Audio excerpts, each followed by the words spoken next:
All right, we'll start with the first question. This is for our gubernatorial candidates, and we'll go back to Jerry. We're going to just kind of take turns, so since you spoke first and you spoke second, you'll go to the question first and you'll go to the question second, but it'll be the same question, all right? Okay, so Jerry Green, this question concerns reproductive rights. In Tennessee, we have one of the strictest abortion bans in the country. As the next governor, how will you protect pregnant people who in some cases are actually losing their lives because doctors are afraid to treat them, even when they meet our limited exceptions? Thank you, and I'm so glad that you brought this up, especially here with the Democratic women today. First, we should elect more women. Yeah. 1 in 4 women in America have a miscarriage. I tell people I've had 3 kids and I had 1 miscarriage. That means I've had 1 abortion. Everybody should settle into that. If you're recording, go ahead and put it online, because it's medically, technically the same. So the first thing I would do as governor is day 1, while we're also issuing executive orders around ending 287G agreements, we will also issue an executive order that says, doctors, please feel free to practice medicine here fully. You will not be sued in the state of Tennessee.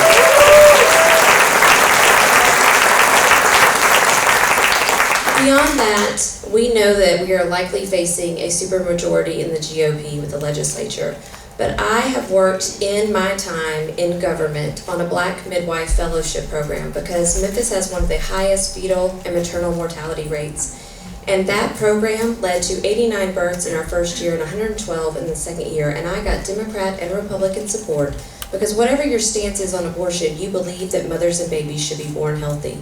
So we will find the spaces and places where we can fund things like that. Other states even have rural midwife fellowship programs, and I think that'd be a great idea too, since we are closing down our hospitals nonstop here, and our maternity wards in particular. When we are able to fully reach women and make sure that we have healthy babies and healthy moms, we'll have a better Tennessee. And that's not a left or right issue, that's about moving Tennessee forward. Yeah.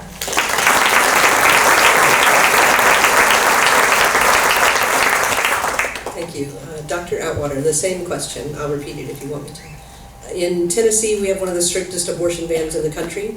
As the next governor, how will you protect pregnant people who in some cases are actually losing their lives because doctors are afraid to treat them even when they meet our limited exceptions?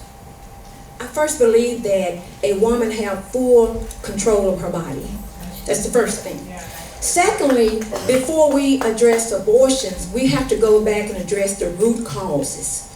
Okay, as the next governor, boots on the ground, I want to address not only just the abortion, but the root causes for the abortion. Poverty, economic disparities, drug addiction, housing, lack of housing. So I want to be a governor that addresses it from a holistic approach and not just the birth of the baby or the loss of the baby. Because we know, because I have worked on the ground with females, they are having abortions, not even going to the clinic. So they have abortions at their house, in the street. When you talk about women homelessness, they're having abortions under the railroad or under the bridge.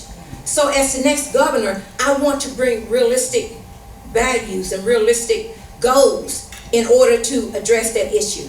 It's easy to talk about we will not have anyone, any doctor not giving abortion. But you also have to address why people get abortion. And the people living in poverty, I am a victim of rape. So when you is raped by someone or human trafficking, I want to address that as the governor in a full package, not just isolated abortion.